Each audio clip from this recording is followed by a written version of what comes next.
You're now tuned in to the Chronicles Podcast, hosted by the homie Cuzzo. You Beezy. We back. What's happening, man? What's up? Shit, it's it's episode 173, baby. Shit, what's going on? Nothing, just chilling. You know, I'm chilling on a Saturday morning But no topics. with no topics. You know, general discussion. Ain't shit been going on. Just court cases, videos, and bullshit. What? Maybe I'll call it that. Court cases, videos, and bullshit. Oh, gosh. You did see your boy Biden said he's going to make a mask mandate, though, for 100 days after he's in office. They what? You remember I read that before we came on, how he was talking about he's going to do a 100-day mask mandate? Oh. You know. What is that going to change? I don't know. Have we already discovered that wearing a mask doesn't stop you from getting COVID? I mean, I guess you could say it'll bring your percentage down of possibly catching it, but, you know, it's not. I mean, I can say since the mandate kicked in Tuesday, the gym's been pretty fucking weird being on the treadmill with the mask full on. Mm-hmm. You know, like yesterday, I was trying to run, man, and I was sitting here. You know, it'd be different if I already got the elevation mask on, but I don't know. Maybe it was the kind of mask I had on that made it a little different because I had a heavy cloth mask instead of like a filtered mask with like the ones that athletes use and shit like that. So maybe I should change it up. You think maybe I should just change up the kind of mask and just say fuck it and get one of those other masks? Mm-hmm. Yeah, You should get one. I should get one too. Yeah, I mean, because it's like $70. Oh yeah, damn. Yeah, it's like depending on the kind, because you got ones that you change the filters and yeah. I don't know. Speaking of $70, tell me why. When I woke up this morning, I looked at my phone and I got an email about the fight tonight, Danny Garcia and Elroy Spence. That shit said order now. I clicked order now and I wanted to see what the price was. That shit's $75 for the fight. Oh yeah? Yeah. So, am I coming back over because you're ordering the fight? Nope.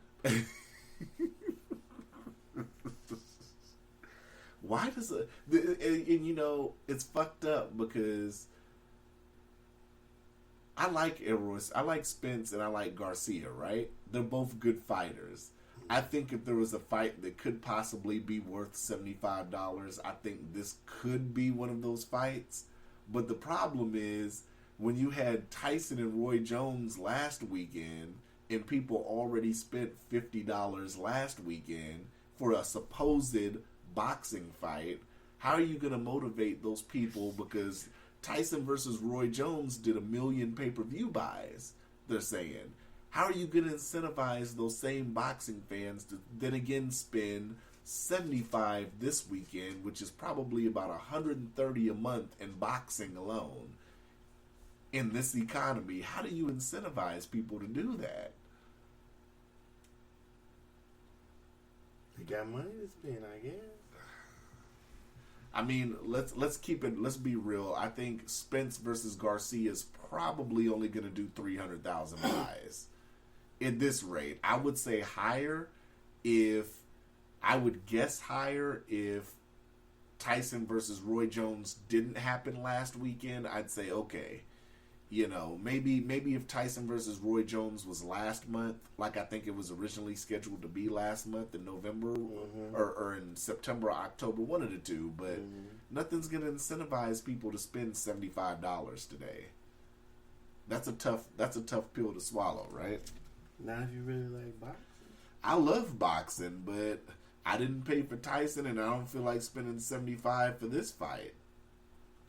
Well, then you're not Maybe you're not a real boxing fan. Especially when I can go on Facebook and go watch it for free. Maybe you're not a real boxing fan. I'm a boxing fan, but I'm not spending them boxing ducats no more. I remember you used to laugh at me. Oh, yeah? Yeah, Doe ain't even paying attention, y'all. I ain't paying attention. I used to laugh at you for spending that money. Just like wrestling. Oh, I really laughed at you for doing that. But that's solved, though, because now I got the WWE Network and I can pay like $10 a month and watch pay-per-views. Mm-hmm. I guess if that's what you call solving it. You still wasting money on that fake ass shit you watching. But that's $10 and you get the pay-per-views. It's $10 a month. I guess however you rationalize.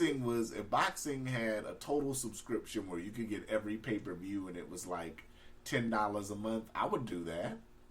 Yeah, okay. But then I know you waste money. You pay $100 for a birth certificate, shit like that. I think you pay more in streaming than I do, though. Probably. So how do I waste money? You spend more money on entertainment than I do. You have Hulu Live. That's like $60 right there. Mm-hmm. You have Netflix. Mm-hmm. You have, how many screens you got for Netflix? Just one. So you paying 9 or you paying the 12? Probably the 12, because it depends on, I think the screen's in HD or whatever. So let's just round that up to 15. So that's 80. What else you got? Some other things. You got, what you got any on Apple TV? Well, you used to do Apple TV. Mm-hmm. You got Showtime? Yeah. And that's 10? I don't know. I think that's 10. So that's 90. You got Disney Plus? Yeah. Do you have the package or just Disney Plus? I think I just got Disney Plus. Because the package comes with ESPN Plus and Hulu for $13. No, I don't have that. Okay, so you just got Disney Plus, so that's $100 right there. Mm-hmm. And what else? I don't know. Some other stuff too. I got some other things on there. I probably do pay more. I wonder, is the mic set correctly? What do you mean? It's not much audio. Is it up? Yeah, the mic's up. Yeah, we here. Okay. Why? Is it something fucked up? I don't think so. Or maybe because you're just not talking much. Oh. Are you sure? You looking at the settings, I'm getting concerned now. No, I already checked them. Everything's right. Fuck it, this is the trial version, you dig? We'll call this episode trial version since we already had a crossover last night with the trial version. That's crossover. funny. Yeah, it's a long story. I'll explain later. What the hell are you talking about now?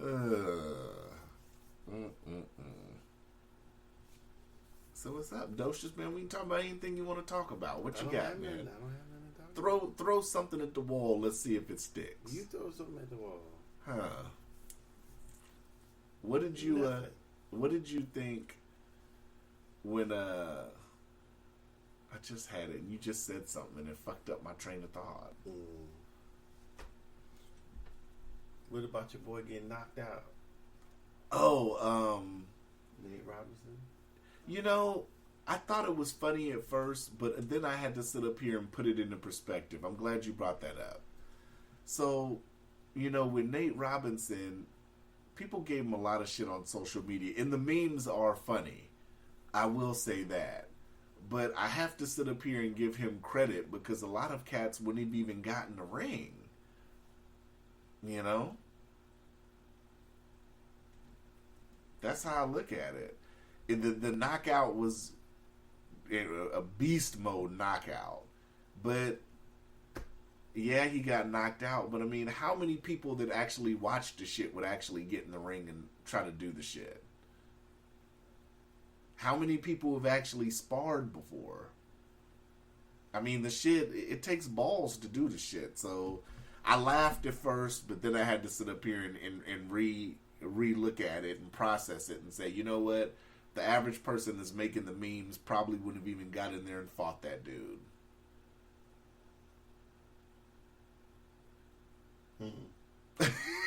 Why are you looking at me like that? I'm just listening to what you say. What do you think?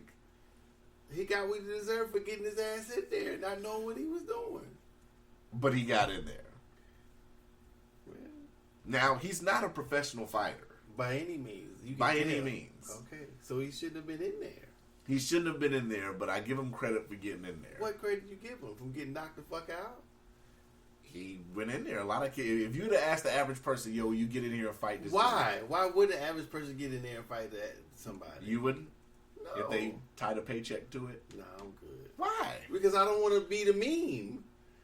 But if you're a paid meme, what I difference don't does it care. make? No. If they said, we'll give you $1 million to get in with the white boy. I'm good. You wouldn't do it? No. $1 million. No. I'd get in with the white boy for $1 million. Okay. You know. And I'd be laying on the floor. This is You know.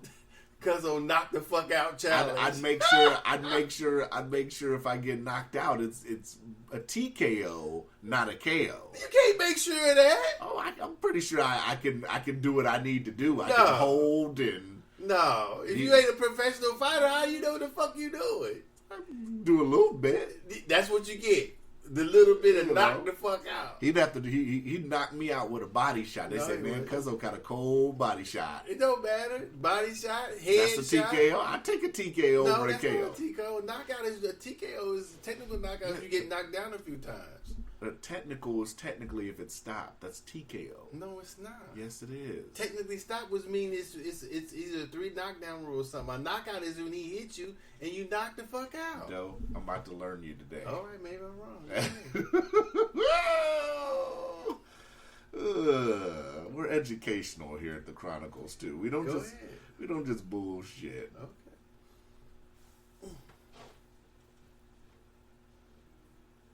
Okay. A KO is a knockout. One fighter knocked the other down, and the guy didn't get up before the referee That's what I counted told to 10. you. That's what I A said. TKO for technical knockout means the referee stopped the match because you were not fighting back. That's what I said. I Okay. take a TKO.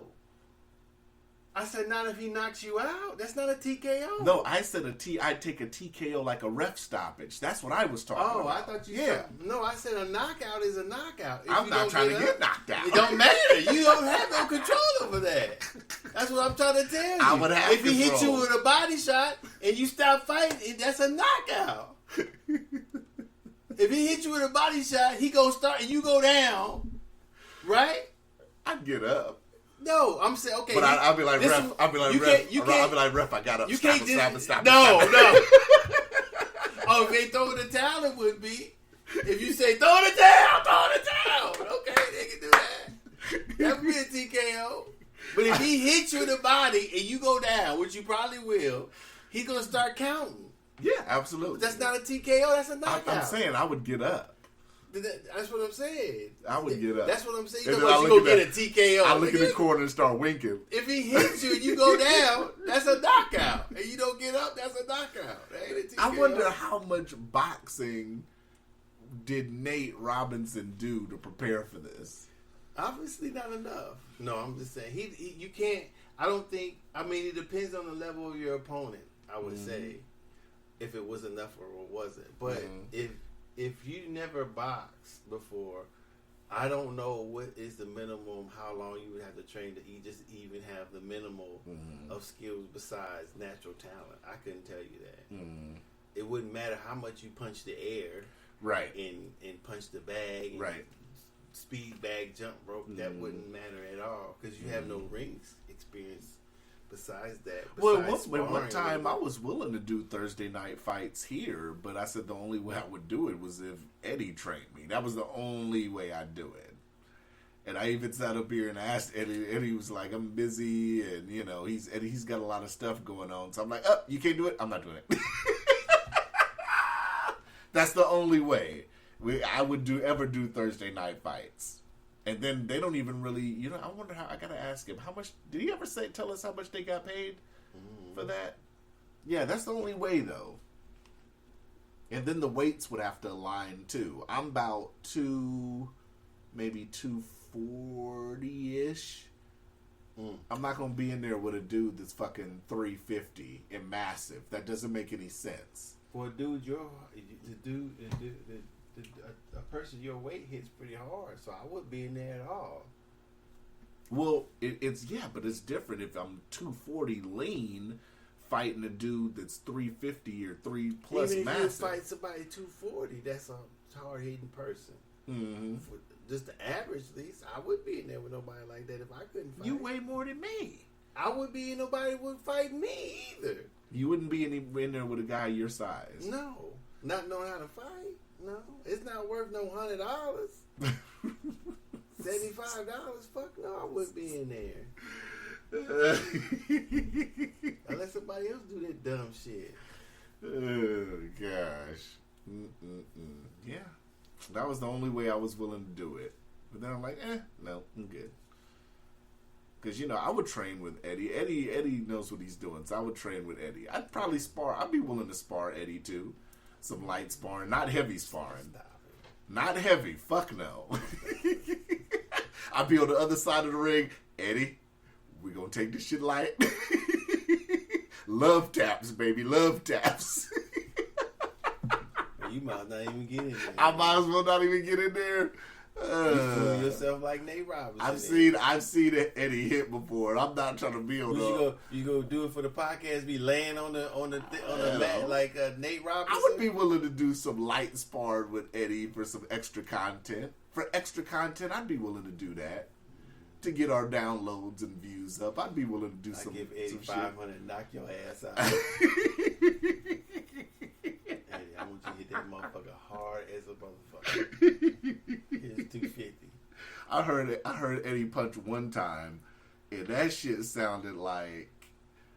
It sounded like I'm trying to think of something to compare it to, and it was to the body too. That shit sounded so fucking solid. I said, that's all I could say was, like fuck. You ain't prepared for that. I ain't prepared for that. I ain't trying to get in there. Ain't nothing. I would have to train if I decided to sit up here and do something like Thursday Night Fights. I think I would have to do it like 6 months consistently. Probably going to the boxing gym like 4 days a week for 6 months. Probably. To even be like, I think I might be ready. Because when I was going to Daniels, I think the most I was going, I think I was going Monday, Wednesday, and Friday. I was going 3 days a week. Mm-hmm. But I wasn't really, I sparred like twice. I didn't sit up here. I was just doing the heavy bag, speed bag, jump rope. It was just the basic shadow for rounds. And, but yeah. Yeah. But, he got knocked out. But it's nothing for him to be ashamed of. Yeah, I don't think a lot of the movie stars that were talking shit that I seen on social media, I don't think they should be talking shit because they wouldn't get their ass in there. Why? You can't talk shit about some dumb motherfucker jumped his ass in the ring and got knocked the fuck out? Mm-hmm. Why can't you talk shit about it? Well, I don't know. Maybe. In his only defense, you wouldn't got in there. You got there right. You should have had your ass in there either. You the one got knocked the fuck out. He gonna have to live that down. He gotta have a rematch. Did you watch the Tyson Roy Jones? No. Why would I watch that? That was, I can't believe people were saying that was good. It was entertaining, yes. But Roy Jones was clearly out of... It was really entertaining? It was entertaining from the point of I laughed the whole time. But Roy was... You thought that you weren't going to? Roy was... I didn't think I was going to laugh. Honestly. Why not? I thought I totally... Come on, man. Let me finish. I thought I was totally going to disregard it. Meaning, I thought I was going to say, no, this is bullshit. I laughed, though. Once Roy was out of breath after the first round, it was really entertaining. It was nothing but hugs. I thought Roy Jones was at a family reunion. He was hugging so goddamn much. That's what I read about it. It was a hug fest. What else was it supposed to be? Huh? What else was it supposed to be? What else was it supposed to be? And then they're thinking about doing it again? Yeah, $2 million for 16 minutes. Whatever, how many millions of dollars for 16 minutes of bullshit? I do it as many times as I got paid. I think if they do it again, they have to mix in more celebrity shit. Like what? To make the card worth it, because they had all these rappers like performing. Snoop performed, French Montana. They had all these rappers performing and stuff in between. So if you're gonna do something like that, like I said, I just think you should do like. So it's really a concert. Kinda with fights in between. It was like a concert. And then Snoop went from rapping to doing commentary. And when Roy and Tyson was fighting, he was like, "This is my two uncles fighting at a barbecue." Some shit he said. I was like, "Oh Lord, Snoop." But his commentary was decent. I mean, for what it was. But I just think if you're gonna do it in the future, you should mix in celebrity shit with it. So put in, Chris Brown versus Soulja Boy like they were gonna fight originally. Do shit like that. Throw celebrity shit in there. So then you have celebrity undercards, and then you have Tyson and Roy as the main event, I guess. Boring. No? How would you do it? I wouldn't do none of that. Because they're obviously gonna do it again because it made money. I wouldn't do none of that shit. They made money on this shit. So if you make money on it, how do you sit up here and sustain it to make money again, to make a bigger draw? The question of whether or not they would make money on this fight has been answered. They did 1 million pay-per-view buys. They can make more money trying to get Jeezy and Gucci Man on the undercard. Mm-hmm. They could possibly do 2 million if they could possibly double. I agree. See, don't now you're thinking. So if I they would did, watch it though, but I think I'd watch it. I wouldn't. I think I would. And if Gucci's tight said smoking that Pookie Loke, I think I'd watch it. I probably wouldn't watch it. You would watch it? I get it. I damn sure would pay for it. $50. 1 million people paid $50. Mm-hmm. I can't believe that. Why not? I feel like that's a stick up, but it's not a stick up when you voluntarily just hand it to somebody, right? I guess. They still pay for it. Roy Jones and Tyson. Mike Tyson. I read on Facebook where it said Buster Douglas thought, but it probably wasn't true. Buster Douglas could barely talk. What they say he said? He'd be interested, or he would. There's some unfinished business or something. I was like, man. With Tyson? Yeah. He already beat him. What's the unfinished business? That's why I don't really believe that he said anything like that. Buster Douglas, I don't even think he's in shape now, right? You see the interview what he did? He's barely having a conversation. He this and that, this, and then he'll ask him a question.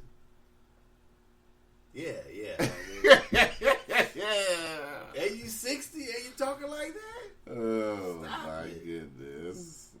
Well, I saw one with Evander Holyfield. Y'all need to stop. They probably see the little money they making. They see the money now. They're like, fuck it, man. We can make money off this shit now. Why not? Right? I wouldn't be a spectacle. I'd be like, man, I'm retired. You wouldn't do it? No, I don't know. I wouldn't. I don't know. I can't. Like, people were seriously talking about it. Like, it was going to be something more than it was. And they paid for it. Yeah. I mean, it was. I don't know. That's what it is, you dig? Oh, that is funny. It's my laugh for the day. So what do you think about Vlad still getting black people on his shit? Lord Jamar and Godfrey did all that protest in My Zone and did all this protesting, but it doesn't seem like it slowed DJ Vlad's numbers. DJ Vlad still has black guests. He had Zab Judah interviewing Tyson. He still has all these African Americans on his platform and doing content. So was this whole thing worth it for Godfrey and Lord Jamar to sit up here and tell people, hey, don't support that anymore? And was that really worth it in the end? Because it doesn't seem, looking at it, he's had Faison Love. He sat up here and had T.I.'s wife on there. He's had Tyson on there.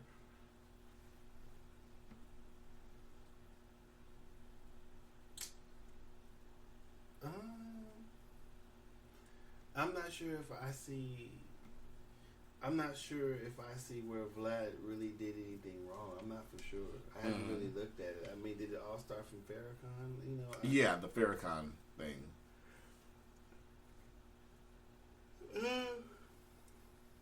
Doe's getting sleepy, y'all.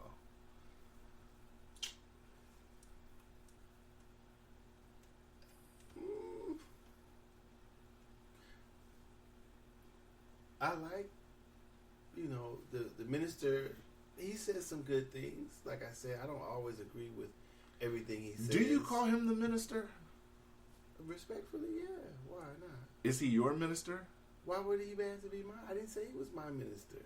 No, I'm just saying. You said the minister. Yeah, Minister Louis Farrakhan. You don't just call him Farrakhan. You can call him whatever you want to. No, I'm asking you specifically. I just called him what I wanted to. Why are you asking me? I'm asking in general. Why do you call him the minister? Because that's part of his title.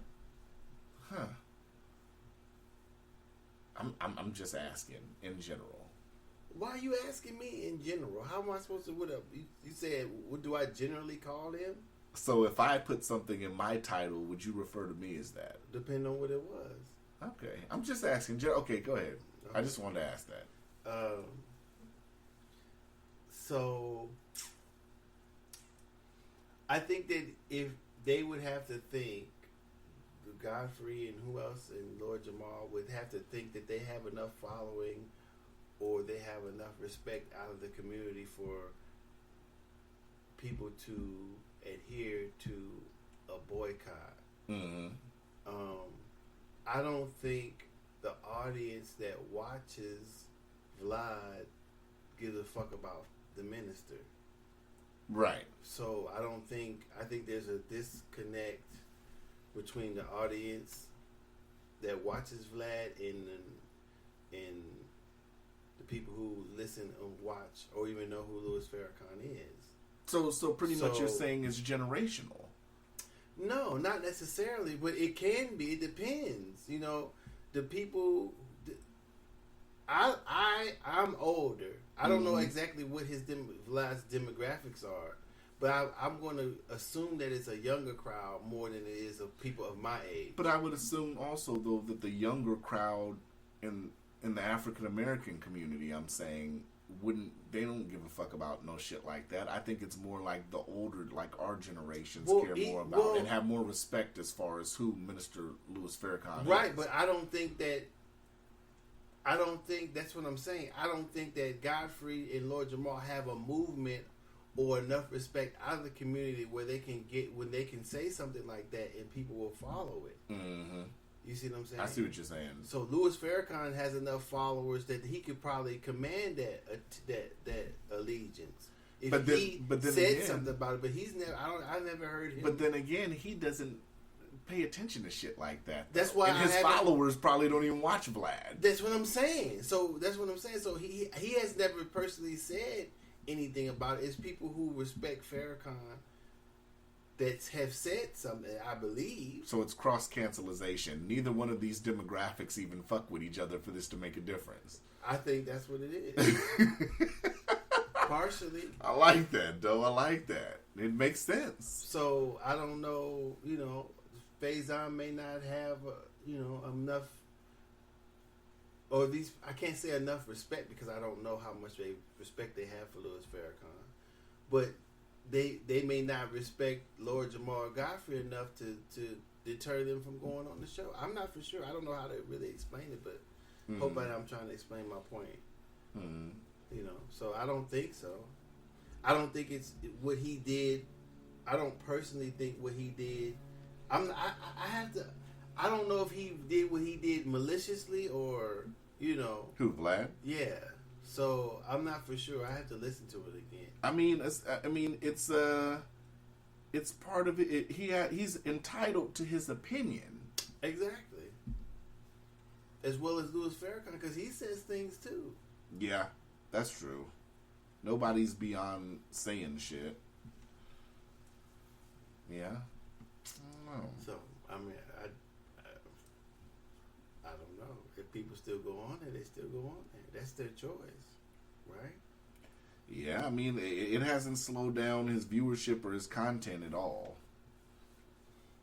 So So why should he even care about it?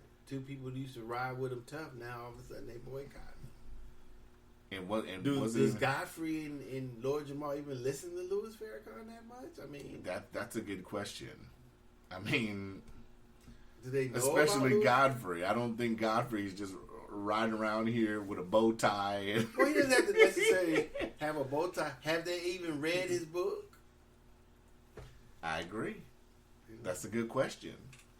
You know, have you read the minister's book? No. Yeah, you haven't. Why not? I didn't feel a need to. Mm-hmm.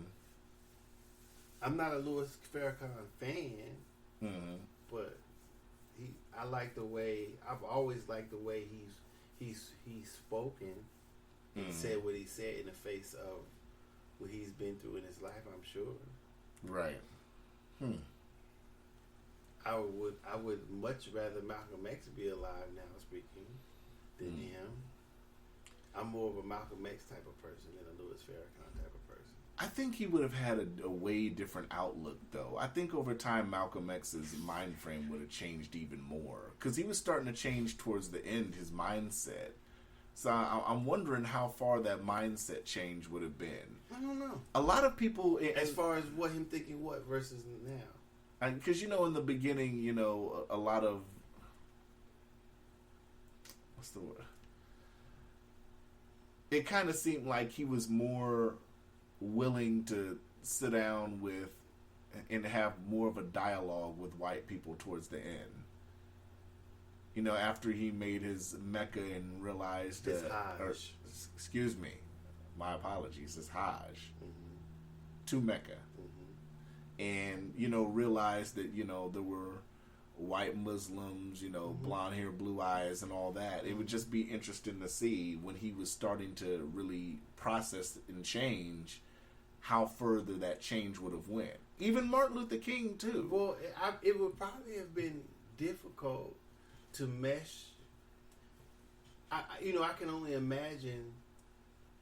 I think I touched on this in a couple episodes back. I can only imagine living in that time, seeing people doing things that you were legally or technically illegal or were made to feel that you couldn't do. So if you're somebody of color back in those days and you see other people who are not the same color as you doing things that you want to do that you should be able to do, but they stop you from doing it, versus going into another country and seeing everybody being able to be equal, how do you mesh the two? Because when he was told outside of the United States, that wasn't really effective. Right. So when he was exposed to another perspective, how it would have been interesting how he would have melded to fit his perspective or what was going on in the United States. Because at that time, certain white folks was dirty as a motherfucker still in the United States. Hell, they was J. Edgar Hoover was fucking with him while he was on his Hajj and all that type of stuff. So it would have been interesting how he would have dealt with it. I don't know how much he would have changed. He changed. I think the biggest course, if the movie was correct, I think the biggest course changer was when he was separating from Elijah Muhammad because of what he felt, how he felt, what he was doing. Right. And so I think I think those two things were major things that he still hadn't. I don't think he had time to deal with before he was Hold killed. that thought. Did they ever make a second season of Bumpy shit yet? I've been waiting, not yet. Okay. So I would have been interesting how he would have. If he would have. I think he was changing, but it didn't come to fruition because he had. I think as a movie, I don't know, I wasn't there, but as a movie show and some things that I read, he got killed shortly after being silenced and then separated from Elijah Muhammad to start his own thing. I don't know. I feel like I'm not for sure. I feel like it's a general thought process that a lot of us older people have now. Like, we think that people would be the same if they were alive now that they were then. You have to realize these people would be older now. Like Tupac, if Tupac was alive now, Tupac was born in 1971? I want to say. He's older than me. I don't know how much. So, I mean, if Tupac was alive now, he obviously wouldn't have the same mentality that he had then. It's hard to say. It's hard to say. I mean, you see people. Perfect example, you don't have the same mentality that you had even 10 years ago. Some parts. You at one point in your life, not to sit up here and interrupt you or put you out there, but you were a practicing Muslim, right? At one time. Right. So, even in a 10-year span, the average person changes. It can. I mean, but it depends on where you're at in your life. There's people still. I'm not saying it's not good to believe, to be religious. Yeah. I'm not saying that at all. No, I'm saying why I'm not now. It's not necessarily a change in thought for me. I guess it's both a change of thought and growth. That's just an example. I'm saying, that's a good example. But what I'm saying is that from religiously, from where I went to being a Sunni Muslim and then not being one, and then where I am now, it's not only of how I feel, it's study and thought and that's what changed. It's not just me switching and jumping. Now I'm going to try Catholicism or Judaism or this and that. So I understand what you're saying in that process, but it also, maturity wise, as just being an adult, I'm different also. There's some parts that are still the same, but you can't guarantee. I don't think there's any guarantee that as a person gets older that they do change. Some people stay the same. Right. So I think it's 50-50 at most to say what he would have thought, because what I think of what was going on, what I know and think of what was going on then, there's still the same shit that's going on now, but would what's going on now help change the way that they were acting back then? I'm not for sure. I'm not for sure. Yeah, so I agree with that. He'd have to be here. I mean, I don't know him that well. Maybe somebody else who knew him, who knew Martin Luther King. Or I think Tupac is probably the one that people use the most. Like, if Pac was alive today, he'd be doing this and that. And I think a lot of people don't take into consideration the fact that, as good as Tupac was, as far as people considered Tupac a revolutionary, but I mean, at the same time, Pac was he was affiliated with street shit. He was affiliated with gang and all that. So, I mean, that kind of, it was half and half. Well, he could have been a Nipsey Hussle. Easily. He could have. That's an interesting dynamic. And let me say this. That's a very interesting dynamic. But this is what I'm going to say. It's going to be interesting to hear the feedback that I'm going to get what I'm about to say, because it's two different dynamics to me.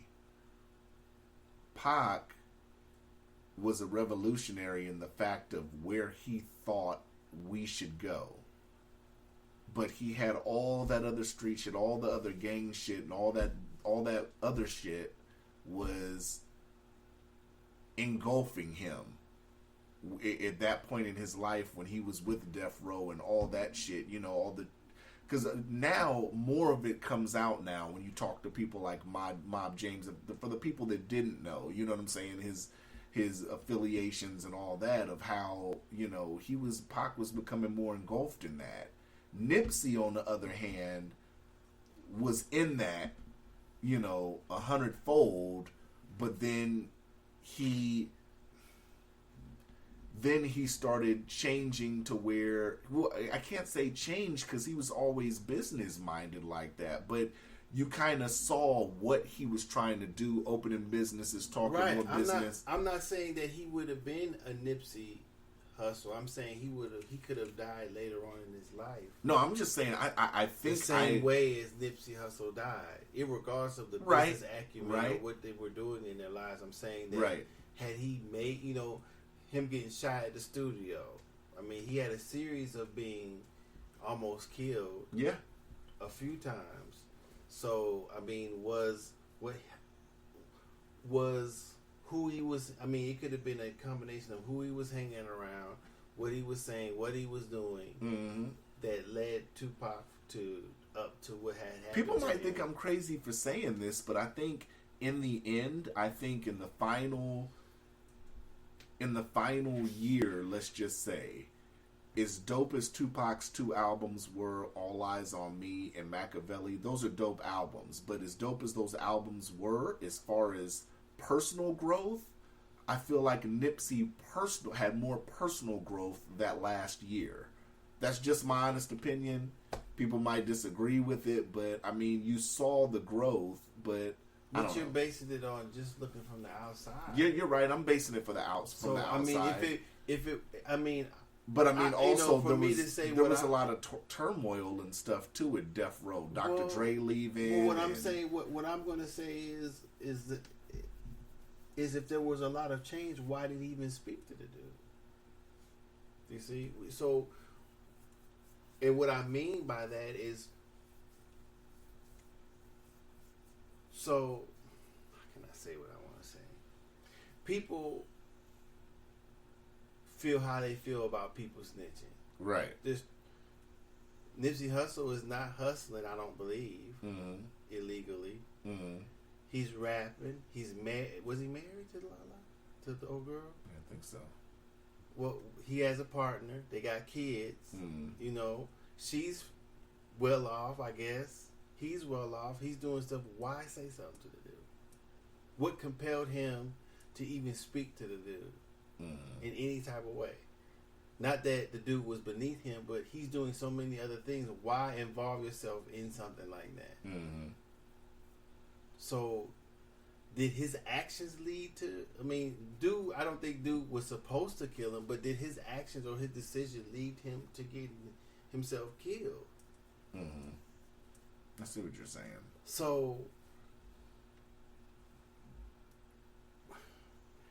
was there growth? Was he still stuck on that other shit, talking about snitch? Because I feel a certain way about snitching, but if a motherfucker that snitch on me, I don't give a fuck what. Just like with the Tupac shit with the MGM casino. Exactly. He didn't have to stomp the dude out in the casino. He didn't have to. He just got out of jail. He's doing other shit. He's making albums. In public after a highly publicized Tyson fight. You fighting in the thing. Where there's plenty of security and cameras. I can see if the person attacked him or the person attacked Nipsey, but where's the growth? MGM's got so many goddamn so many cameras. Yeah, so where's the growth? Maybe I'm wrong for saying that, but where is the growth? I see what you're saying. So, I mean, unless you're talking about different type of growth, but I'm talking about. I was talking about. I see what you're saying, but I think I was talking more so of enacting what their change was. You know, as far as Nipsey getting involved in business and, you know, talking about stocks and stuff like that. You hear the discussions and then you see what he's trying to do. Well, I understand that. I don't think Top Pac was on that yet. He would have. Maybe he would have been. Maybe he wouldn't have been. I'm not for sure. I mean, he was saying a lot more of, you know, why are people homeless in the country? I mean, a lot of that is the way I think a lot of the interviews that he said it sounded great because you hear his, what's the word I'm looking for? You hear his energy and you see that he is really sincere about the way he's saying it and what he's saying. He thinks the problems with the country are, but I think we sensationalize the way he said it, but I mean, the average person this conversation has had a lot, you know? I don't know. Well, I guess, you know, thinking about what I just said and applying it to myself and some of the things that I do,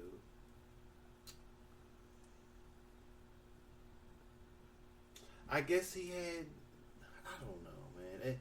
I guess he had no way of knowing that dude was going to do something to him. I mean, you never know, though. You never know the repercussions of something. Pac had no idea. No idea that was going to happen. He but thought he was anyway. just going to stomp the dude out, roll out, and go on about his night. So, I mean, you have to. What I'm trying to say is there from how they came up and I come up, and I'm thinking in my mind, you have to. I think you have to learn how to approach things differently now because everybody's got a gun. Yeah. Everybody's got partners. Everybody's got more so than back in the day. So I don't know. You know, I don't know if there's. I guess I just have to go back to. I don't know if there was growth there. I mean, yeah. Say I see your argument. Say if when they were in the MGM, Grandpa was like, man, nah, never mind, man, I'm good. I just got done watching the fight. I'm chilling. You know, if you ain't gonna but somebody was in his ear. They got the footage of that dude. Yo, been pointing. Yo, that's that nigga over there. And his pocket. And Pocket ain't on the block dumping on people doing drive-bys. No. And neither is Nipsey. And neither was Nipsey. Well, he came from that and right, he changed, but he's not doing that. Right, anymore. Not actively, no. Right, I don't think so. Mm-hmm. So you would think, you would think not actively. Right, no. so, you know. And Pac was a cash cow, too, for Death Row. Right, so I don't understand. This is where I think the main question, I think, if I could interview Suge Knight, I think one of the main questions I would ask Suge is, why would Pac even be in a scenario like that? Well, because Suge was down with shit like that. He was right. Well, Suge was, but I mean, Pac is the crown jewel of Death Row. Well, obviously he didn't. Why would Pac even need to be involved in? I mean, any niggas know, like, if, let's just say if you're a rapper, right? I know this is so awkward, I'm saying Doe's the rapper. I should have used it reverse. But if you're the rapper, right, you're worth, at this point in your career, it's no telling what your potential and your net worth could be. Because Pac at the time had All Eyes on Me was amazing. Machiavelli was going to drop, which was an amazing album. You're acting... You're on TV frequently. Your name is circulated. Your potentials, we can't even gauge what your potential is going to be, but we know it's an upside. Why would we sit up here and even want to get you involved in if anything that could possibly happen is going to happen? The street niggas should be getting you out of the vicinity. Well, that's. I mean, we can handle what we got to handle. That's what the part of growth that I'm talking about. If you know, as you get older, you think about things differently, and you try to find ways, no matter what you're doing, to make things happen how you want them to happen. And I can't make things happen by doing the same things that I did before or being involved in the same things I wasn't being involved in. Right. I could be who I am and do certain things, but I can't do them in the same manner right. that I did them before. So that's what I'm looking for. So when I look at it with my lens, is it really worth talking to some dude about some snitching if he didn't snitch on you? That you know of. That you know, right. So is it worth that? Is it worth me starting? Yeah, what if it was something that could have been coming? What do you mean? What if he was saying, I'm gonna say yada yada yada, or what if you heard through the grapevine that it was possibly I probably still wouldn't have said anything. Unless I was ready to kill him. Right then and there.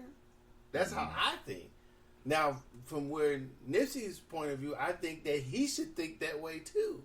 About any confrontation. As much shit he's probably been in, I would feel that the little shit I've been in, if I speak to somebody in a confrontational way at this point, I gotta think about killing them or being killed. You know what I'm saying? When I went over there to that apartment where you tell me not to, I know the dude for 20, 30 years. I wasn't going over there to kick nobody's ass. But and that's a perfect example because of that situation. I didn't want because you never know. Right, but I've seen so what I'm doing is just because I'm going over there doesn't mean that I'm going to absolutely say something. My ultimate I get what you're saying. Judgment is who I see inside and how they're acting. But I get that you're saying that you're going to de-escalate a situation. Totally get that. But a de-escalation can always go left. That's right, why and then that's when I concern. leave. That's when I'm like, all right, cool. All right.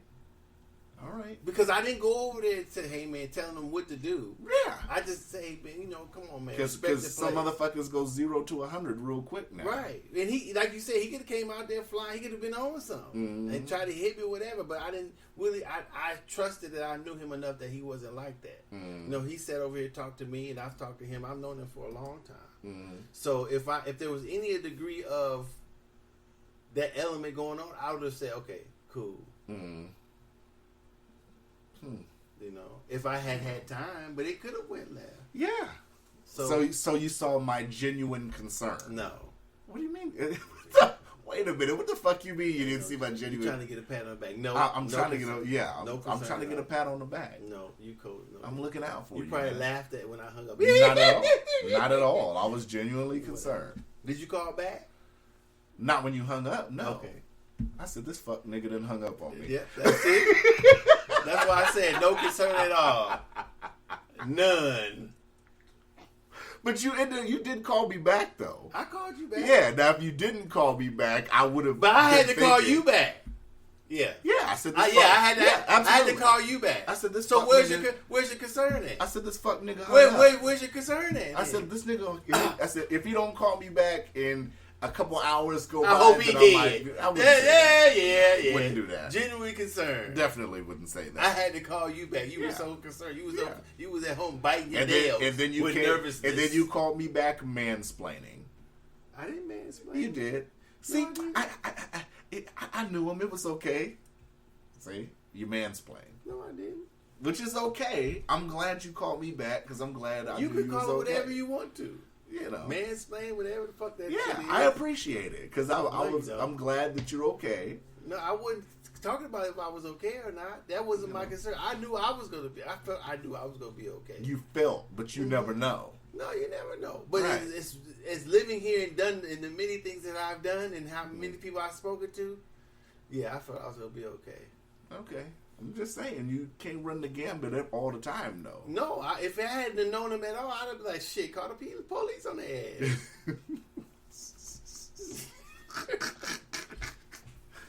I ain't running up in nobody's part. I don't know who the fuck in there. That is funny. But So, yeah, I don't know. I just think that's an interesting argument when people say they wish other people were around now. Like in 2020, so much has changed since a lot of these people were alive. I mean, you think about it, Pac's been gone almost 30 years. I don't know when he Died in 96? Yeah. Biggie, 97?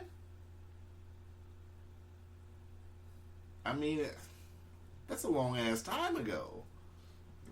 I mean, if they were alive, they would have been. I mean, that's over a quarter of a century ago. So you can't. That's what I'm saying. You don't know how they would have been. Yeah. You don't know if they would have still been rap. I mean, you don't know. I agree. That's why I said it. I think it's odd that people wonder, well, if Pac was here, well, if Pac was here, he'd be an old motherfucker. What the youth consider old ass nigga. He'd be up 50 almost. And I highly doubt any of these youngsters in 2020 would give a fuck what Pac would have to say. They don't give a fuck what he got to say now. They don't give a fuck. They don't give a fuck what any of these. I mean, I don't know what his rap game would be like, but you see a lot of these. Nipsey Hussle when he died? I forgot how old Nip was. You see a lot of these youngsters don't give a fuck about what people that we hold in high regard, like Jay Prince, for example. A lot of these youngsters don't give a fuck about that. Well, because they're only interested, I guess, in what they see and what's up in front of them. Man, maybe that's what they're supposed to. Mm-hmm. I'm not for sure. I mean, I don't know why it seems like there's a disconnect between how we used to do it. Have respect for the old heads coming up, or that are there now, and especially people like Jay Prince. I think it's the mentality. I think it's the mentality that the youngsters are like, well, nigga, you did.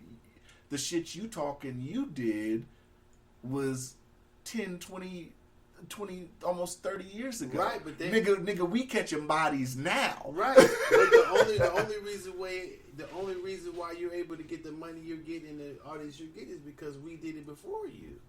Mm. And that's the respect I think that they owe. They don't have to like Tupac. They don't have to even, how can I say, respect the individual rappers, but respect the art.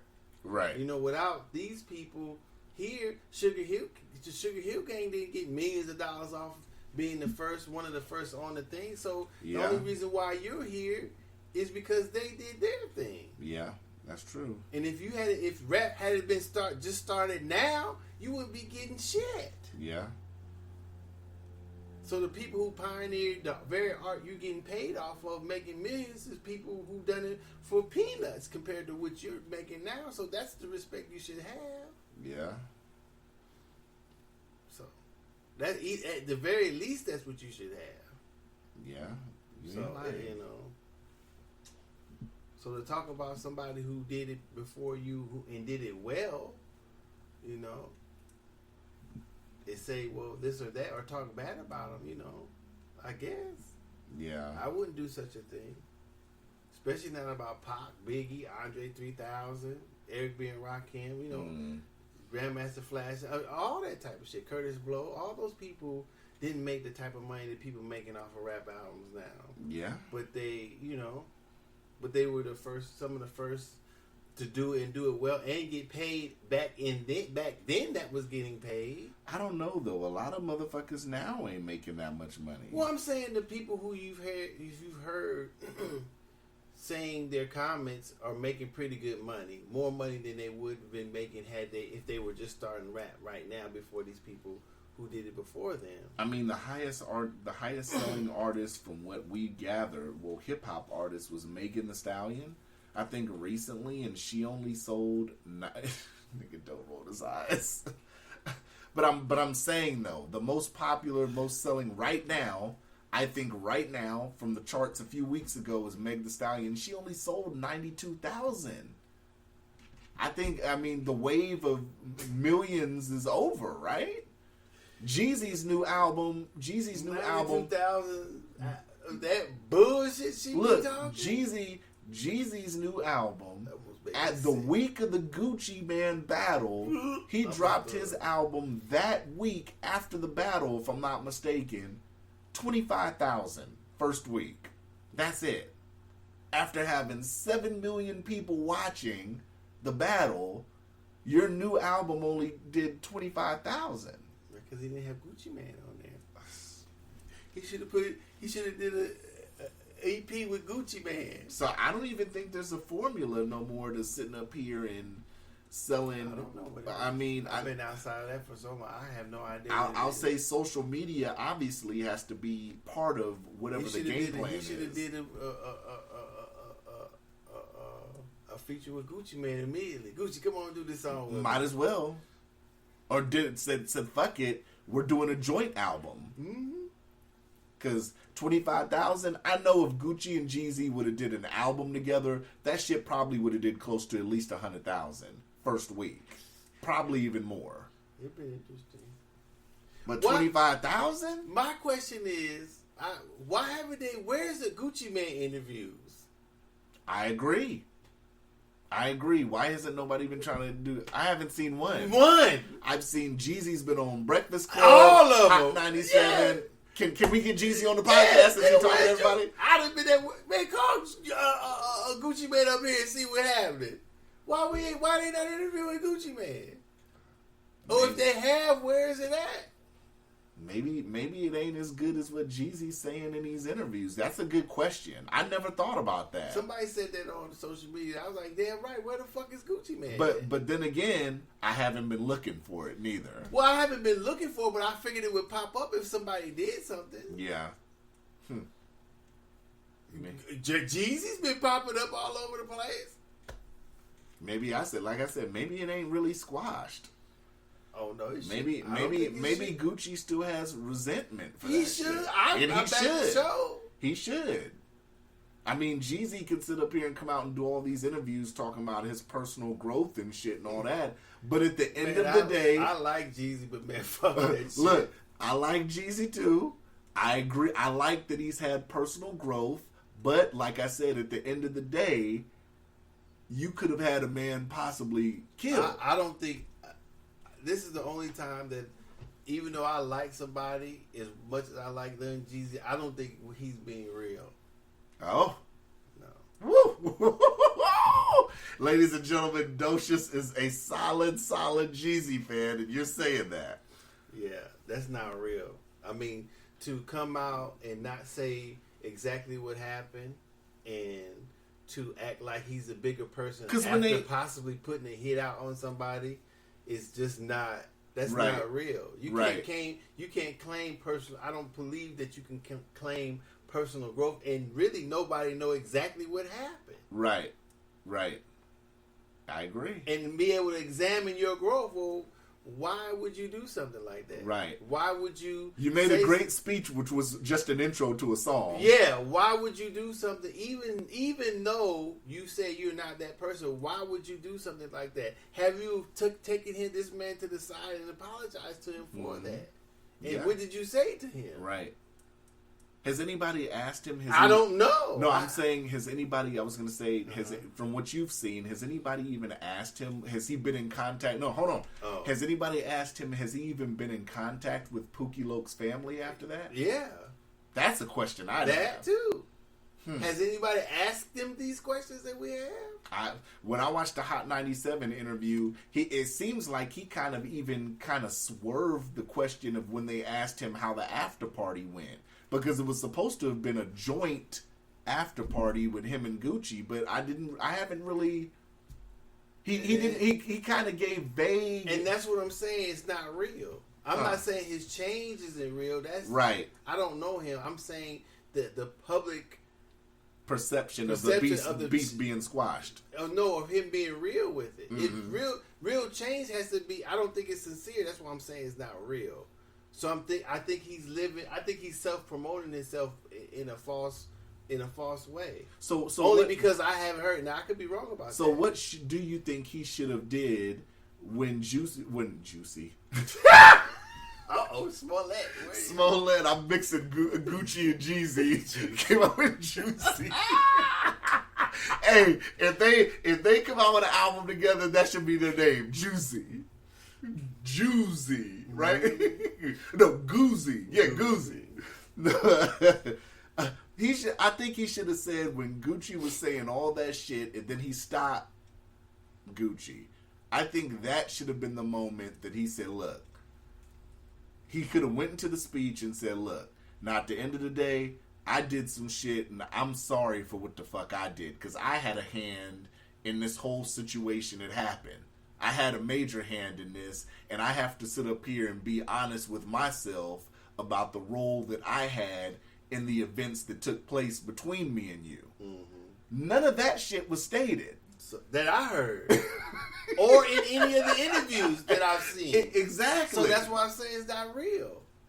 I couldn't interview him, and if I asked him those questions and he didn't answer them, I was like, well, Jeezy, man, Right. We're going to have to cut this interview short. I'm sorry, because you're not keeping it in the buck right now. I don't want to really hear nothing else.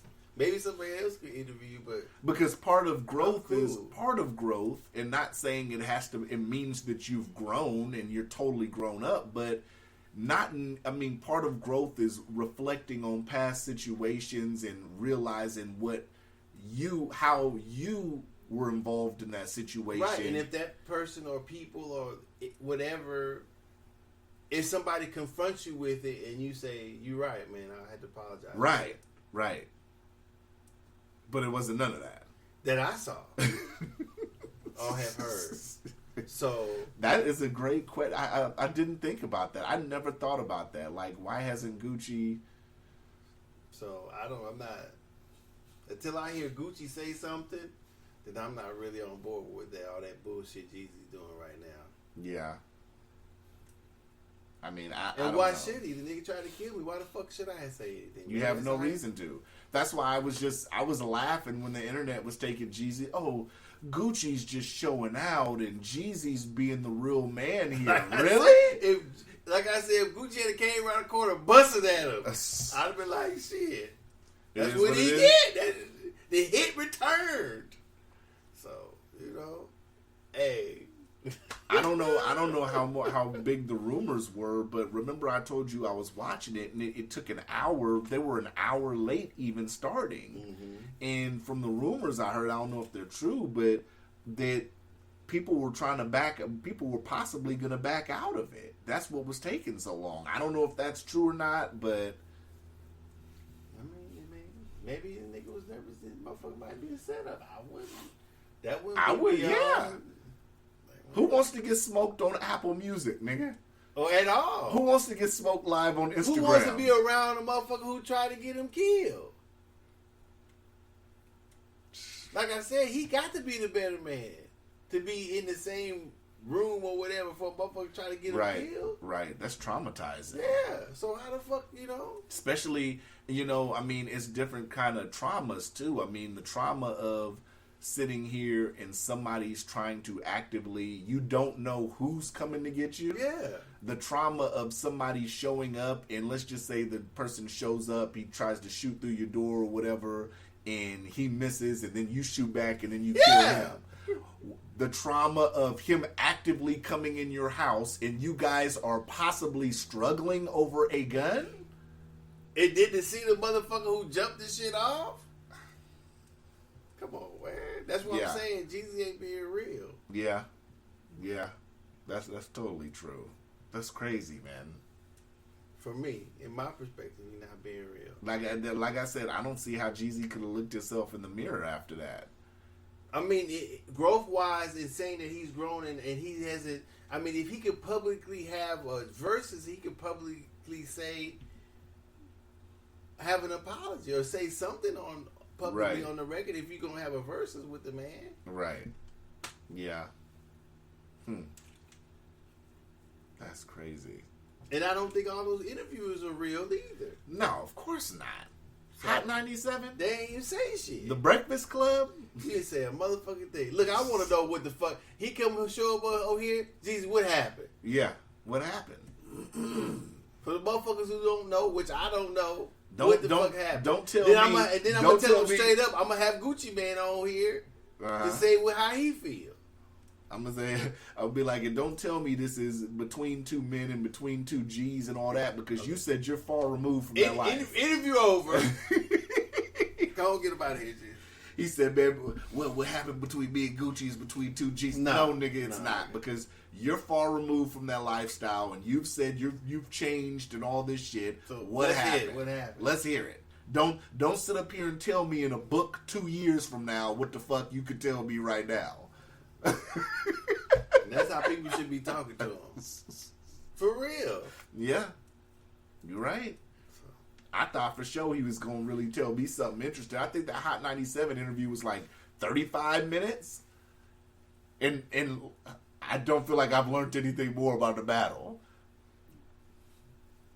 I've heard snippets, but when he wasn't saying nothing, what happened and all that, I'm like, what the fuck is this nigga on here for?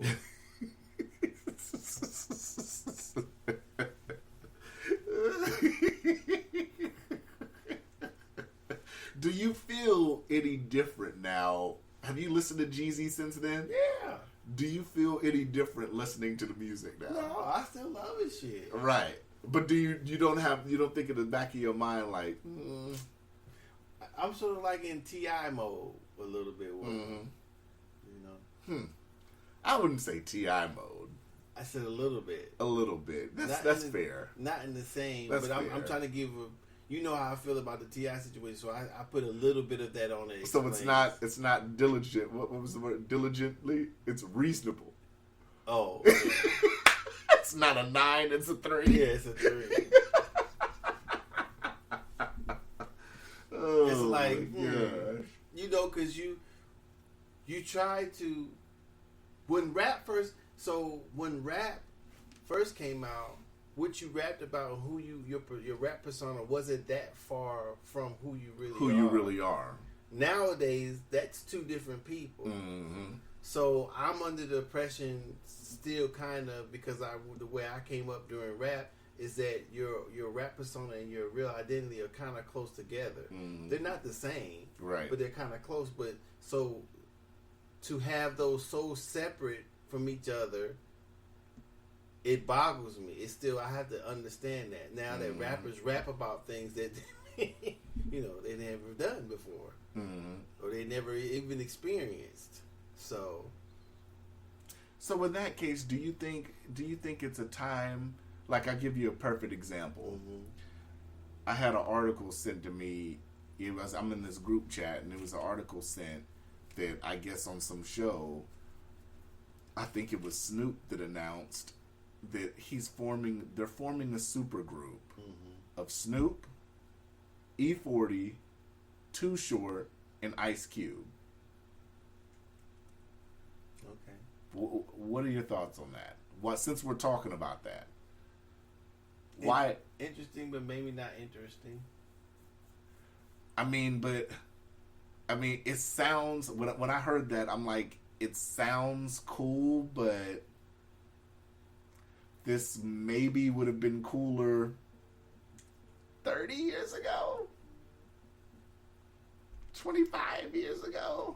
I don't think it would have been possible, because Too Short, out of all of them, is the rapper that go way back. Mm-hmm. I mean, Too Short go back 40 years from right now, probably. Mm-hmm. Snoop, Ice Cube, and who else? Snoop, Ice Cube, E40, and Too Short. They don't go as far back as Too Short. But Too Short's transcended generationally. No. I'm not talking bad about him. I'm saying that it wouldn't have been possible because they were in different time frames. Right, but let's just say if they would have, music has changed. Let's just say they would have did this in 2006. No. I mean, that from my perspective. From my perspective, they haven't had any. None of them have had any good music for a long time. So out of all of them, the only one that's been the best to me, the best and the most consistent, if we're talking about now, if we're talking about within the last 10 years, E40's probably been the best and most consistent out of all of them.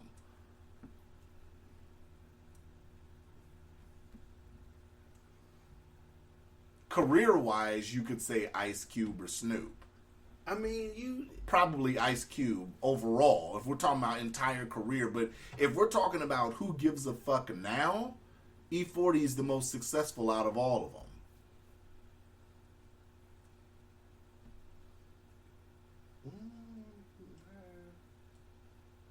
Okay. I could kind of go with that. I like Snoop, but there's just been too many highs, lows, gospel albums. Well, it's just not even that. It hasn't been any like top anything from them. Yeah. So Cube's in a different place now. Yeah, so why are we listening to these? Why do I want to hear Ice Cube in 2020 when he was just really trying to have the conversation about reparations? Yeah. Where did he go? Is he going to switch to gangster rap again? Too Short's not going to tell me anything different from what he would have told me 20 years ago. Yeah, is he going to go redo 187? You know what I'm saying? Is Too Short going to be Beards? Freaky Tales? I mean, what do you... That's what I'm saying. Can they make music now that's relevant? That's my question. Yeah. That's what I'm saying. I mean, are they going to be auto-tuning shit? If you're Are they going to be... If you're like sexual seduction. Yeah, so I mean, like you said, the only one that probably can make any music that's closer to that would be E40. Mm-hmm. You said Too Short just had that album, but I haven't listened to it yet. Mm. But it's still, if you listen to it, it's still... now I don't know if he's got a new one now, but the one I told you about, number 10, came out when I was in high school. Oh, okay. Yeah. So, can they make relevant music and people going to listen? How is it a supergroup? What supergroup how? Because notoriety? Yeah, that's what I'm saying. That's what this whole thing is, a notoriety thing. I mean, it's a lot of these youngsters that'll gas all of them, lyrically, they'll gas them nowadays. I don't know about that. I mean, if you compare content, I'm talking about putting out music now. A lot of these youngsters that I've heard, I don't know. If you told me, I'll give you a perfect example. If they put out a song right now, the four of them, let's just say they put out a song and it's not going to make me sit up here and automatically say that their song just off the names, because I think a lot of us are going to judge them just off names and say anything they put out is going to be dope. But if they put out a song, that doesn't necessarily mean that, to me, it's going to have more replay value than the chop shit we heard the other week. Now that's what I'm saying. His shit is nice though. If you close your eyes and take the names out of it, and you just take away, because like I said, I think this is a notoriety thing, or a what do you call it? Like what the Undertaker is. What do they call it? When someone's been around for so long, nostalgia. That's what I think it is. I just think it's a nostalgia thing. Because a lot of these youngsters put out shit today that'll probably outgas a lot of this shit. Well, so are we looking for this? It depends on what they make. I can't. I mean, on reputation alone, I would go against that. I would go for E40, Too Short, Ice Cube, and Snoop Dogg. I would say, just on the stuff I've heard from them throughout the years, and what I think they're capable of, I would say no. If they do a half-ass job, yes. If they get some good producers, some good music, there's no way they can. Well, put out something bad. There's gonna have to be a lot of style altering too, because Ice Cube's style isn't the same as E40's style. E40 and Too Short have already did albums together. That's what I'm saying. That's where the producers come in at. Mm-hmm. If not themselves, the artists themselves don't. So that's what's going to count is whoever puts it together. If you tell me Dre does the production of the whole album, I'm interested. Well, I thought that too, but not only Dre, it could be a few producers. Right, but if you tell me that E40, Cube, Too Short, and E40, if E40, Cube, Too Short, and Ice Cube have an album coming out, and you told me that Dre, Quick,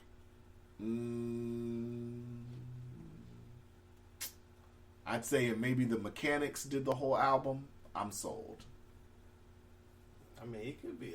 That's more than all West Coast production. If you could tell me those people, probably maybe I say even Puff Daddy or Jermaine Dupri. No East Coast. Or all West Coast. Or Mantronics. Or who else? But it shouldn't be any East Coast. It should be all West Coast production. That's something personal. It's a West Coast where super a person group. sits at in the United States has nothing to do with where they're producing. I get what you're saying, so but I'm saying about if you're making a West Coast super group, this should be all West Coast. Personal feelings. They ain't got nothing to do with being a producer. Stop it. All right. I'm not saying there's not dope East Coast producers. I'm not saying you saying that. I'm saying that's only personal feelings. I don't care where they say. You said Jermaine Dupri? No.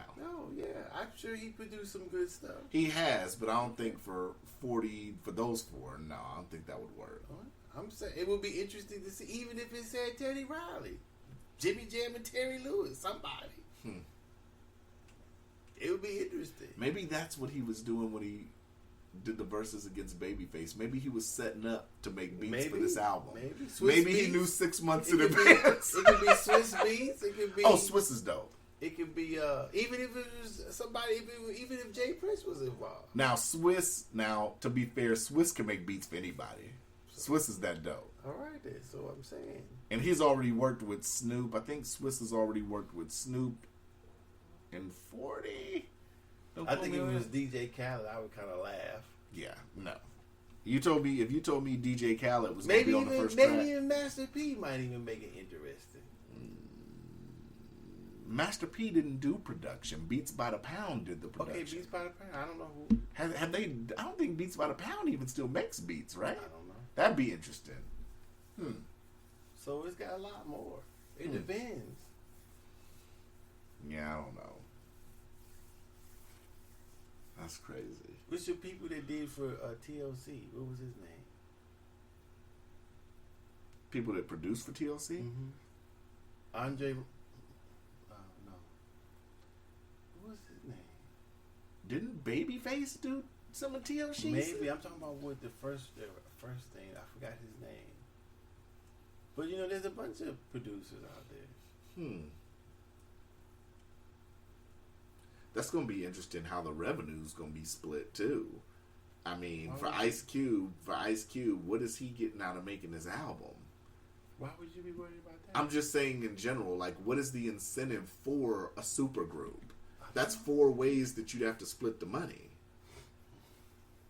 And I'm just saying, looking at it from a business. I don't know if they be worried about money in there. I mean, I'm just saying, looking at it from the perspective of someone like Ice Cube, you do movies, you do all this. I would think that he would just be doing it because they feel like doing it. Yeah. But nothing's free. Well, we're not doing it for free. I'm sure they'll make money, but I mean, they don't. It's not like they need. Those people are out there as hungry and ready for it when they first started. Yeah. It ain't like he back in Born to Mac or 187 or end up he's but no Vaseline and E40's doing what was it? Not what Ice Cream? What was his first one? Not Ice Cream Man. Who was that? What was E40's first? Some of his first shit. Federal. That fucking, shit. Captain. Tired of being stepped on. Yeah, it ain't like he back in the day like that. They got plenty of projects under their belt and rich sources of income. So I don't know if they're doing it for income. I would like to get the old E40 back though. If they had to do a super group, I want the old E40, not the new one. The new one's cool. I like the new 40 because I mean, I get it. He makes his handwriting more legible for the younger generation. I get that, but I need to. I'd be more hippo than hippopotamus. I need that back, baby.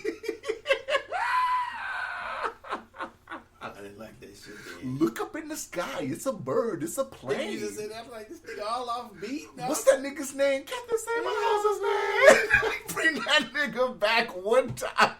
You like that shit? I like some E40 stuff. I just want that back. He's a legend. That's legendary. You can only bring that back if you play it. Give me Robin's ball. He probably laugh at that. Not that in a bad way. He probably say, "Damn, I was saying some shit back there, whatnot." That's probably what he'd say. Yeah, I miss that old. You can't if you could go back to where he was. Ice Cube made no Vaseline. Yeah, just the rawness and the eagerness, or when I first heard that soundtrack. When I first heard Snoop do that 187, I was like, I called Lonnie. I said, man, did you see this dude Snoop? When he first said his name, I was like, Snoop Doggy Dogg. Yeah. Then he came on. I was like, God damn! I picked up the phone. Man, did you see that 187 soundtrack? He's like, nah. I said, man, you gotta watch that. This dude called Snoop Doggy Dogg is gonna be something, man. Watch. Can you imagine if his name would have stayed Snooper Duper? It was already long as a motherfucker. It was almost as long as LL Cool J, you know. That is funny. Yeah. Yeah, Snoop had gas back in the day, man. He had that gas. That 187 shit was hard. Hard as a motherfucker. So, you know, if you get that type of stuff back, but that whole era, that shit is gone. Snoop is not. No. He making cooking shows with Martha Stewart. Yeah. You're not going to get that old Snoop Dogg back. It's far removed. And like I said, to me, that comes with, and that's what I was saying about Ice Cube, you know, that I think Ice Cube had just came out with an album recently too. But that to me, that just comes with, I just look at it as I compare everything to boxing. If you're a fighter who's fighting regularly with no breaks, no year off or anything, then you're going to be sharper. That's why I said out of all of them, I think E40 would be the sharpest because he's consistently been putting out music. Well, I think how I want to say, not only maybe that, but how far they're pushed to make something good. Right. You know what I'm saying? With the producers, once again, it's back to the producers. You know, or what the producers want to hear, or what they want to put out. It depends. You know what I'm saying? If they trying to blend in, yeah, you know, or they trying to, I don't know what they're trying to. That's what I'm saying. I have no idea what the concept is going to be, or what you know, or anything. If they come out with some studio pop half, yeah, it's gonna be horrible. Yeah, it's gonna be horrible. So it depends. Just gotta wait and see. I'm not gonna say I'm gonna buy. I like to hear them because I like all of them, but I'm not gonna. I would think that Trump is at least gonna sit, or not Trump. Oh my God! I had a Nigga, pop how up. many people? I had a pop up on my phone. I said Trump nigga didn't switch to politics. God damn! It was on my I was phone like because it that. popped up. I was like, what the fuck is he who? I would think that E40 is not going to sit up here and let no goddamn bullshit be on the album as far as beats and production. Any of them. But I'm just saying. If Snoop get in the studio with the three of them, like, yo, man, I think we need to do sexual seduction too. Smoking a blunt. Nigga, you fired. I think E40 need to be like, It's a 3-man group now, Snoop. Thanks for coming. Thanks for coming, Snoop. We'll talk to you later. Go get Spice One. See what Spice One want to do. Go see what Mac 10 want to do. I think we all need to be dressed up like the Temptations in the video, like, All right, Snoop Dogg. Thanks for coming. Call Rapid Forte. See what he. Call Drew Down. See what they been. What he been up to. I think we need girls with afros in the video. And we're all in a jacuzzi, and they're rubbing on us in the jacuzzi. Go see what Shock G's doing. That's what I'm scared They of. better get somebody else, man. They need to just keep it to what it is. Look, go pull Ice-T off of Law and Order. Yeah. Yeah. I think even Ice-T would say, nah, I'm good. I'll stick with Law and Order. Shit. That's crazy. So what else you got, man? That was funny. I saw that. I said that Trump shit because I guess he's doing a rally today in Georgia. That's why I said that shit. But yeah, I don't got nothing else. It's damn near. What are we at? An hour and a half? Yeah. We've been talking for an hour and a half. I was at Chevron last night getting gas, and somebody rode by and yelled "fucking niggers." Really? Where? Right here on Chevron. Why didn't you bring that up? I like how you mixed that in because I said Trump's having a Well, rally. I switched. You brought it up. I switched. That's cute. You couldn't have said that at the beginning. I wasn't sure I was going to say anything. Why? So, You expect shit like that, I guess. what Chevron was it? Right here on Fireweed in New Seward. How do you know they weren't saying niggas? Well, because I heard they yelled it loud enough, and they're you know that Chevron's close to the street. Now I don't know who they was talking about. I had my back turned, so maybe they could have been talking to somebody else.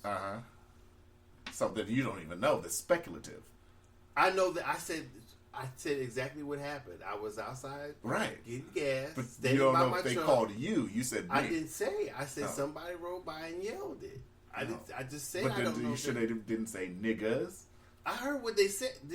Are you listening to what I'm saying? I'm listening. I said they said it loud enough, so I heard it clearly what they said. And did you see who was in the car? No, they were just going by. So you don't know for sure they were white then?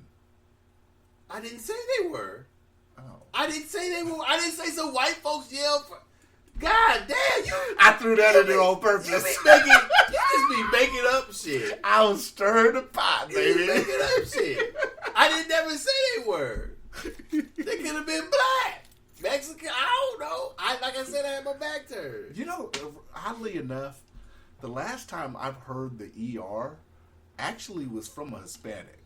So I don't know who they were. Just saying, just throwing. And I don't know who they were talking to. Yeah. So how did you feel when you heard it? I just laughed. You laughed? You were pumping gas and you heard that and you giggled even more.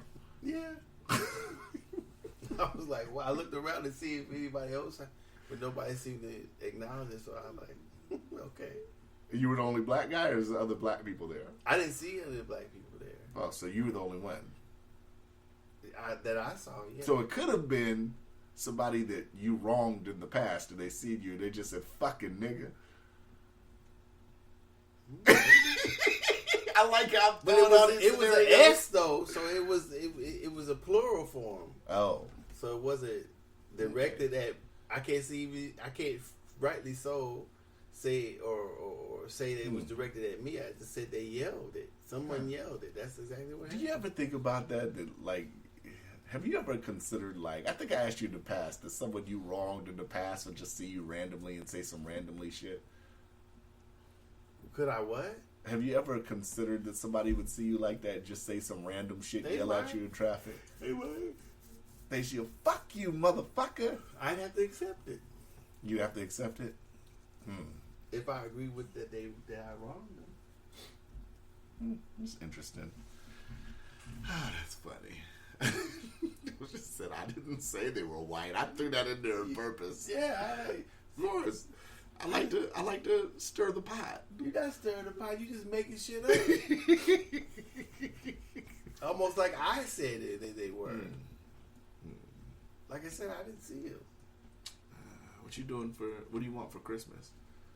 $1 million. I was thinking about mailing you some ballots for Christmas. If you want, that's what we should talk about. Your predictions, your bullshit ass predictions. Why you keep sending me shit about election fraud, this and that. We've already talked about election fraud. All right. It's gonna keep coming up in the next few weeks anyway, so we don't have to talk about it. All right. You know, but I think I'll mail you some ballots for Christmas. Pre-filled, of course. If you want to. Pre-filled with Biden votes? No. Or write-in for Docious? No. I'm just going to throw them in the trash. If it makes you feel better, that's what a lot of people did. Throw some ballots in the trash. Discarded is what a lot of people like to use. If you say so. It's not going to change them. If they certify the Electoral College of votes, it's not going to change none of that. Yeah, it's not. Oh, before we go, I will like to say that I am enjoying my iPhone 12 Pro Max. I will say that. Okay, we out. Who cares? You don't care? No. That's fucked up. Oh yeah, we should mention that bogus ass trip for the. So, did we talk about your binky in the brain plan to get a PlayStation 5? Oh yeah, we can talk about that. Did you say you had a plan on it? I did have a plan, but I didn't anticipate that there was going to be. Nigga, this was no type of plan at all. This is what got me. Okay, this is what got me. The fact that people weren't in line bothered me. What bothered me was the fact that they left Diamond Mall open all fucking night. Since when did they do that? When was it okay for security to be like, this white dude's gonna be like, yo, I'm just gonna sleep here and be here in the morning? Who okayed that? Since when is Diamond Mall open all night Thanksgiving Eve? So I can see if they opened the doors at 3, which was what I anticipated. Listeners, this is him hiding behind this cockamamie scheme. It was a cockamamie scheme. So that he so brilliantly thought that it was a brilliant scheme. What's even more cockamamie which it ended up being nothing. What's even more cockamamie is the fact that GameStop only had 2 consoles, which is bullshit. But they told you. They told you that. No, they said at least 2. At least how they many could have more. No. That's how he sold it to me. That's how he sold me the scheme. That's why this nigga came to my house at 3:30 in the morning. You would have got up and went anyway. We're driving all around town. We get to Diamond Mall. There's 10 people in line. two PlayStations and the rest are Xboxes, and they're all taken care of. They're all accounted for when we get there. At 4 o'clock in the morning, we already turn around, get back in the car. What's even more ridiculous is Fred Meyers the day after Black Friday had all of like them. 12. And I said Fred Meyers. And what did you say? That they weren't. It didn't say Fred Meyers ain't gonna have online when I googled it multiple times. It didn't say Fred Meyers was an authorized retail. It's safe to say that my reliance on Cuzzo's information as a video game guru This has nothing to do with being is now at the bottom. He is the last person that I will ask about. As far as inventory, fine. But when you need to know how to play a game, every information was horrible. Listeners, absolutely horrible. He called the people at the GameStop, like the however many tens of hundreds of people, and had the same information, and they formulated the same scheme. Because he called me out of the blue. Hey, I got something we can. He made this shit sound like he was double O Negro. That sounds pretty accurate. Double O Negro. Like he had some sort of. I thought maybe we was gonna pull up and somebody was gonna hand us some games consoles out the back door or some shit. This is how this nigga called over. When he said that, I was like, "Ooh, I'm for sure gonna get a PlayStation now." Cuzzo got some inside scoop. Okay, he gets over here. Look, this is what we're gonna do. I'm gonna come get you at 3:30 in the morning. We gonna go. I said, "Nigga, everybody else is doing that too." Mm-hmm. Anybody who called there, it's got the same do the same thing that we try to do. Oh, so what's the big scheme? What was the big scheme? That was the scheme, just to be there early. He got in the line at Walmart, stayed outside at Walmart with a cart for distancing. Pushed the cart all the way back to the back. I get in the store, get back there. No, they had the carts already out there. Oh, okay. Yeah, I didn't get a cart. He was saying, come here. I was like, what? They ain't got none. God. No, I was calling you like, yo, we can leave. I wasn't calling you over there. I was like, yo, that's what I'm saying. Yeah. And apparently people were looking for the Oculus headset too. Uh-huh. And they didn't know that either. He was like, how did you guys not know? I said I was just here on the offset that you guys might have one, but everybody else in line was like, no. The guy in front of me, he was like, no, I want to speak to somebody because I was told you guys was going to have some. And he was like, no, we never said that online. But even speaking, he like what he thought speaking with somebody. Oh, you right, sir. Here we go. We got some right here. I'm sorry. Right. Right. I'm like, man, you can the lady at the electronics you counter. You can speak to who you want. We ain't got it. You should have seen her face. The lady that was working the electronics counter looked like we had surrounded her with guns. Mm-hmm. The way she was. She's like, who the fuck is that? She's like, what the fuck these motherfuckers doing? She knew they ain't have no consoles back there. They ain't had shit in it. She expected to just sip her coffee at the register and not be bothered. She didn't expect she sipped her coffee niggas running. The fuck? She didn't expect people to be running 80 miles an hour with shopping carts. All these motherfuckers want a TV? To get to electronics. That's all we got is TVs. We ain't got shit else back here. Nothing. Oh, God. We did not, safe to say, we each did not get a PS5. If I just happened to walk into Fred Meyers or a store today and see one, I'd get one, but I'd probably tell you, let's resell this shit. Go raffle this shit so we can flip it. I'm like, so $450. And I'd be plugging that motherfucker up. Yeah, motherfuckers online are selling it for like $12. I would pay $5 just to get 12 right now. Man, my girl seen them all raffles and all types of stuff. Yeah, you were saying like $3? $3 what? Grand. Yeah, I wouldn't buy that. I'd sell it for $3,000. Yeah, of course, but I wouldn't buy one. I wouldn't. Fuck no. It ain't gonna be a year. It ain't gonna be worth a third of that. Right. That's throwing money. You might as well wait till they have them. Yeah. You might as well go. If you got $3,000 to do that, you might as well go put you money down on a new car or something. Fuck a game console. Yeah. Maybe it was $550, $575. I buy some shit for $500 right now. If I went into a store right now for Well, $500, it's $499. if I sit up here and if I get a PS5 today, you gonna buy it from me? If I say no, I got a PS5 right now, I'll sell it to you for $1,200. You gonna buy it for $1,200? If you said $550, I might consider it.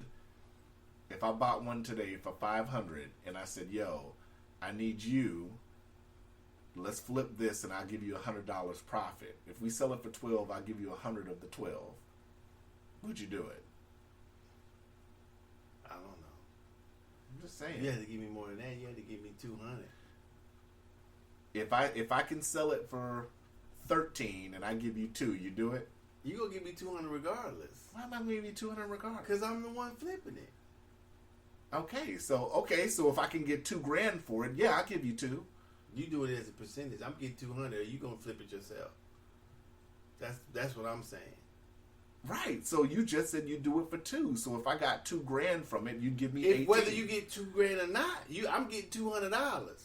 Okay, That's what I'm saying. That's what I'm saying. So if you only sell it for $5, you lost. I'm taking. It was not getting sold for $5. Okay, then. Not 2 weeks before Christmas, it ain't getting sold for $5. I'm just saying. I'm getting $200 regardless. You do it as a percentage. I guarantee. No. I guarantee. Whatever it sells for, I'm getting $200 off the top. Or what? If I get one for $5, and I put it on Craigslist, I know they'll bite if I say I got it for $13, and I got pictures because I'm gonna open it and take pictures. So I'm just gonna need you to come with me to make the deal. $200. $200 security charge. Mm-hmm. No, that $200. Maybe $350. Since it could be some danger.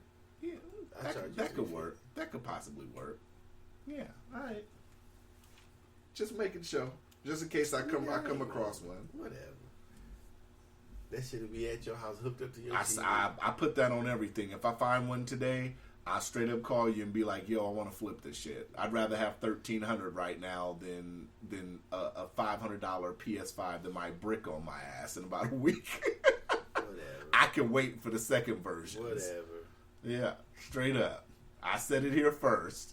So if I come across one today and I'm out and about, I just happen to go with Fred Myers and say, "Yeah, we got one." I'm going to call you. I'm going to say, "Duh, I got a PS5. Straight up and down. Hand to the Bible. That's what I'm going to do. Fuck it now. I can wait till January, February now. The mystique's gone for me now. It is. I done went and bought games and shit already. I'm like, I'm good the rest of the year. I just started playing Call of Duty. I bought Watch Dogs Legion. I bought the Ghost of Tsushima, which I had for months and never played. I just got Madden 21. I got that for $25. That was on sale. And I got the Avengers. So I'm good the rest of the year.